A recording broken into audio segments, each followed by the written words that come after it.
Nous avons la visite aujourd'hui du directeur de l'ANRU, l'Agence nationale de la rénovation urbaine, c'est-à-dire monsieur Nicolas Grivel, que j'ai eu l'occasion de rencontrer il y a à peu près quelques mois, et qui vient pour pouvoir nous assister dans la démarche que nous avons commencée, qui consiste à ce que 3 quartiers de la ville de Saint-Laurent-du-Maroni, donc le quartier de la Charbonnière, celui des Sables Blancs et l'entrée de la ville, que ces quartiers, bien entendu, aillent jusqu'au bout de la démarche de rénovation.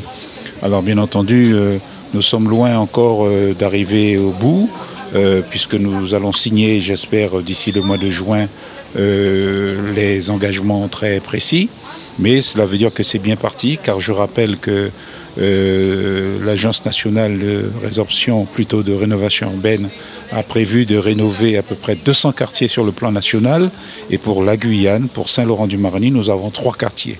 Donc c'est bien entendu une chance extraordinaire que nous devons saisir, et c'est la raison pour laquelle nous accueillons avec beaucoup de satisfaction aujourd'hui M. Nicolas Grivel. On lance un nouveau programme national de renouvellement urbain, qui a été lancé par le président de la République en décembre dernier. Et on a sélectionné 200 sites prioritaires au niveau national, et Saint-Laurent-du-Maroni en fait partie pour la première fois. Et donc l'intérêt, c'est de visualiser les enjeux et puis de commencer à travailler ensemble sur construire le projet et puis le mettre en œuvre ensuite. On a une finalisation du contrat de ville qui est en cours localement, et sur lequel on va partir nous sur ce qu'on appelle un protocole de préfiguration pour construire le projet, donc pour quelques mois d'études, de travaux, de réflexion. Et puis à partir de 2016 probablement, on passera dans la phase opérationnelle sur la base de ce projet.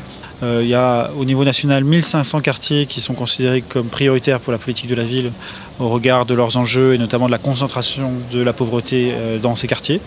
Et puis nous, on a sélectionné dans ces 1500 200 quartiers liés à cet aspect de pauvreté et liés aux difficultés et au dysfonctionnement urbain.